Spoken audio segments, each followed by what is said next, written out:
Hi, you are watching Revenge of Reddit. My ex-wife cheated on me, but after a fire, she realized that her lover was a coward, and now she wants me back. When I met Daniela, I never thought she would become one of the biggest headaches of my life. I met her at university. I was in my early 20s, and she was barely a year younger. We met through mutual friends, started talking, sharing study groups, and eventually going out. She had a calm personality, a bit reserved at first, but she appeared focused and responsible. She was the kind of person you believe is ready for a stable life. We graduated together, I in systems, she in business administration, and we decided to marry shortly after. The first years were good. We rented a comfortable apartment, organized our expenses well, and everything seemed to work. I worked as an independent IT technician, offering support and maintenance to different companies in the city. I didn't have a fixed boss or a single workplace, but that gave me freedom and allowed me to move around with relatively comfortable hours. Daniela, on the other hand, got a job at a logistics company that had a branch right in our area. She had a more structured office schedule, but we managed to see each other and spend time together. It was while accompanying her to an end-of-year ceremony at that company that I met some of her bosses. I went only as her partner, with no intention of making contacts, but when they learned about my profession, they asked me if I did network and server support. I said yes, and they asked for my number. A few months passed, but eventually they called me to check their servers and network cabling. That's how I added my wife's company to my list of regular clients. At first, there was no problem. I went from time to time, did my job, and then left. Although Daniela and I worked in the same place, we rarely ran into each other. She was in the administrative area, and I was in the technical zones. Sometimes I greeted her from afar. Sometimes I didn't even know if she was in the office. Everything seemed normal. We kept making plans. We had conversations about buying a car, maybe moving to a bigger place. We had even talked about having children, because our incomes were good, and we already felt ready. Of course, that's what I thought. Reality, as I would discover later, was completely different. By that point, I was about 30 years old, and we had been married for almost 3. Nothing made me suspect anything was wrong. Daniela behaved quite normally at home. There were days she was quieter or more absent, but never anything that made me think she had someone else. I thought what we had was solid, or at least stable. One day, a company I had scheduled canceled on me at the last minute. Since I already had everything ready and the equipment loaded, I decided to bring forward one of the visits I had planned for the following week. It happened to be to the company where Daniela worked. It suited me because it was close to home. And the problem they had seemed simple: some network intermittences. I arrived as usual, greeted reception, went down to the basement where the server room was and started working. I was there for a couple of hours. I checked the switches, reorganized some cables, ran tests. I was so focused that time flew by. When I needed some specific cables that weren't in the technical room, I asked for them to be sent from the second-floor storage. They told me there was no one available at that moment, but that I could go myself if I wanted, since I had access as a technician. I went up without thinking much, intending to grab what I needed and continue. And that's when everything changed. When I arrived at the storage room, which was quite large with several aisles between metal shelves, I heard whispers. I walked a few steps, and between 2 shelves, I saw them. Daniela and another man, hugging, kissing intensely. It wasn't a casual kiss. They were completely into the moment, as if nothing else mattered. I froze for a few seconds. When I reacted, I took another step and they both saw me. The guy pulled away immediately.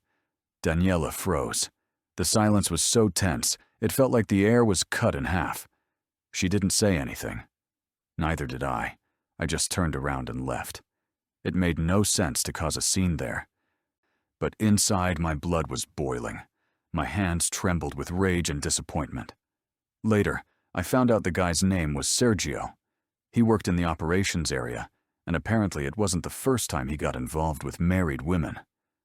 What bothered me most was that, when I reported what happened, there were no major consequences. The company only gave them a warning, as if it were something minor. I wasn't a direct employee, so I had no weight to demand anything, and in the end, it was left as simple, inappropriate behavior between two adults. They weren't fired or sanctioned. Nothing. For my part, I made the only decision that felt right: to start the divorce. It wasn't easy. Daniela didn't take it well. When I confronted her, she tried to justify what she had done. She told me I didn't pay attention to her, that I was too focused on my work, that I no longer made her feel desired. All the typical speech you expect from someone who doesn't want to take responsibility.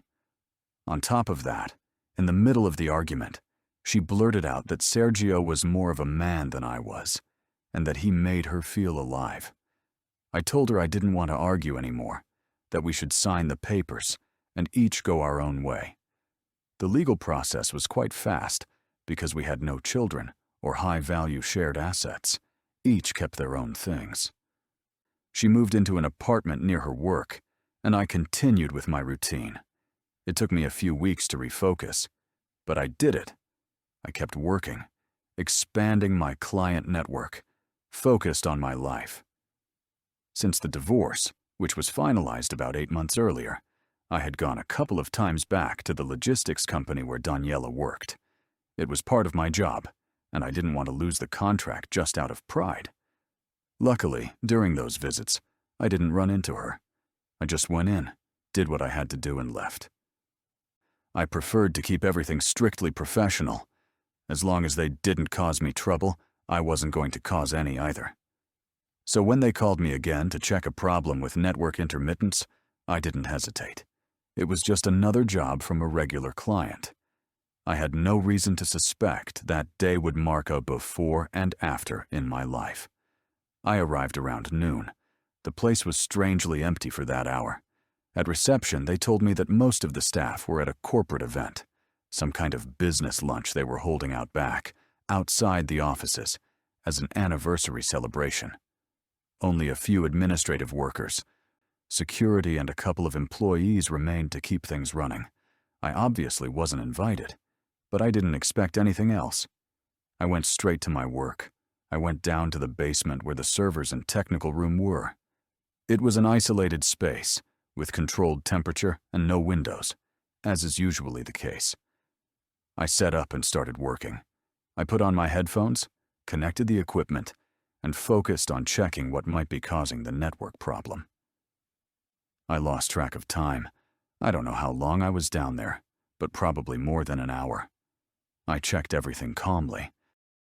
I tested cables, checked the router logs, adjusted a couple of nodes. I went up for a moment to reception to check that everything was working well on their systems. It was then that the receptionist told me she was leaving and handed me the check for the job she was originally supposed to give me at the end. But since she didn't want to miss the meeting, she preferred to hand it over early. I told her it was no problem. I was already about to finish, and I took the opportunity to go up to the second floor and leave the check, along with my laptop, in my locker. Then I went back to the basement intending to pick up my things and leave everything clean before going. But I was just gathering everything when a beeping sound began. It was the fire alarm. It started sounding with that intermittent, metallic, and annoying tone you hope never to hear for real.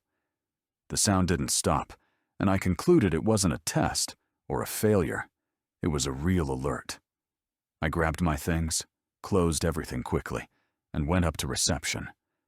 The few people left in the company were there, looking confused, not knowing whether to leave or wait for instructions. Then someone came running down from the second floor, shouting desperately, "Fire in the storage room." And there we saw it, smoke coming from the hallway. Those of us in reception immediately turned to leave the building. But just then, I stopped. My laptop. My check. I hesitated for an instant, and then turned around, running toward the stairs. When I got to the second floor, the atmosphere was already very different. The smoke was thick, heavy, with that dark gray tone that burns the eyes and throat. Still, I thought I had time to grab my things and get out without problems. The employee area was only a few meters away, so I ran to the lockers, opened mine, carefully put the laptop inside, stored the check, and adjusted the backpack firmly on my shoulders. It didn't take me 2 minutes, but when I opened the door to leave, everything had changed. The hallway was filled with black, hot smoke. Visibility was gone. The emergency light flickered weakly, and for the first time, I felt the heat as a suffocating wave slamming against my face. The air was dense, and every breath burned inside. The storage room was right across the hall, near the employee area. That's when I heard footsteps. Out of the smoke, a man came running and slammed into me hard. He didn't even stop. He just kept going, heading for the stairs. I hurried to follow, but just before reaching the stairs, I froze. A scream, a desperate voice asking for help. At first, I didn't know where it came from, but then I heard it again. Clearer. It was a woman. And it came from the storage room. I froze for a few seconds. The smoke made it hard to breathe. Every instinct told me to run to the exit. But then there was that voice, calling for help. Cursing under my breath, I turned around and ran toward the storage room. The doors were open, and what I saw when I crossed them was a true hell. The shelves were burning, papers and boxes consumed by flames. Small explosions could be heard in different parts of the place. Aerosols, light bulbs, something that kept bursting. The heat was unbearable and smoke covered everything. The place was a burning labyrinth. I shouted at the top of my lungs, "Where are you?" And the answer came a few seconds later. I followed the voice, stumbling over debris, dodging half-fallen shelves, trying to keep as low as possible to avoid the smoke. I moved, half-crouched, covering my mouth with my t-shirt. Visibility was almost zero. And then I saw her. At the back of the storage room, half lying among scorched boxes, was Daniela, my ex-wife. Her face was dirty, tears mixed with soot, and her eyes wide with terror. She threw herself at me as soon as she saw me, crying. She told me she had tried to get out, but tripped and sprained her ankle. She was limping. She was terrified. I was already there. I couldn't ignore her. I grabbed her arm and tried to guide her out of the place as quickly as possible. But she wouldn't move. She cried, saying she couldn't run, that it hurt. I told her to stop saying nonsense, that I wasn't planning to die there, much less because of her. I pulled her without hesitation, trying to move forward through the smoke and rubble. But Daniela was a burden. She screamed, choked on smoke, stumbled on everything. She wasn't helping at all. With great effort, we reached the hallway, which was also starting to fill with flames along the sides. The heat rose like an invisible wall pressing into our lungs. I passed one of her arms over my shoulder, half carrying her. We moved as best we could, but she hardly did her part. I don't know if she was really injured, or if she had just given up, but dragging that dead weight became frustrating. The main staircase was no longer an option. The fire had reached it. So I turned toward the emergency stairway at the end of the hall. It was filled with smoke, but at least it wasn't burning. We went down as best we could, she staggering, me gritting my teeth with every step. At one point, she let herself drop, crying, saying she couldn't go on. I stopped, out of breath. It wasn't the first time I thought about leaving her there. It would have been easy. I had already done more than anyone else would have done, but something inside me forced me to keep going, not because I loved her. That stage had died long ago, but because I couldn't live with the idea of having left her to burn. She kept crying nonstop, repeating that we were going to die. So I slapped her hard, not to hurt, but to make her react. She fell silent for a second. I took advantage and forced her to stand up. I dragged her again, and we finally made it to the ground floor. The reception area was chaos. There was fire everywhere. The walls creaked, objects fell and exploded. The heat was unbearable. We moved as best we could, me pulling her by the hand, when a loud crash made us look up. The false ceiling collapsed in flames just a few meters ahead. Daniela screamed and let herself drop again. She said she couldn't go on, that I should leave her. Fed up, completely out of patience, I picked her up in my arms. I didn't want to hear more screams or complaints. I just wanted to get out. I carried her and started running through reception, dodging what I could, with pieces of ceiling falling near us. I don't know how I did it, but in the end, I crossed the front doors just as the firefighters were arriving. Daniela hung from me like dead weight, clinging to my neck. One of the firefighters ran over and immediately took her. They moved us aside while the others rushed into the building. I heard shouting, footsteps, radios. Everything was confusing. The air outside, though full of smoke, felt almost cold compared to what was inside. I turned for a moment to look at the building. Flames were already visible from all sides. The storage room was completely lost. The offices, too. And then, in the middle of all that chaos, one thought crossed my mind. Rebuilding that place would cost millions, and I had in my backpack a freshly signed check from that very company. And the only thing I could think was that I had to cash it before it was too late. So I went to the bank. What caused the fire was clarified several days later. I was completely fine, so I cashed my check without any problems and went on with my life. I thought I had nothing else to do with it, but at the company it wasn't like that. They had lost practically everything. Offices, records, furniture, part of the internal system. Only the systems area was saved, thanks to the fact that it was in the basement and to the quick intervention of the firefighters. Since I was the one who knew the structure and the company's network system, they asked me to help with restarting the servers and accessing the security recordings. The police were already involved, and they needed to review every possible piece of material to determine how the fire had started. I was with them when we checked the cameras. I myself helped recover the files from the server that miraculously was still working. And that's when I understood exactly what had happened. While all the employees were at the meeting outside, Daniela and Sergio, yes, the same guy she had cheated on me with, decided to meet in the storage room.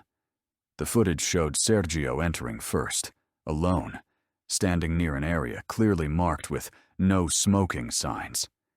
He had a cigarette in his mouth, like it was nothing.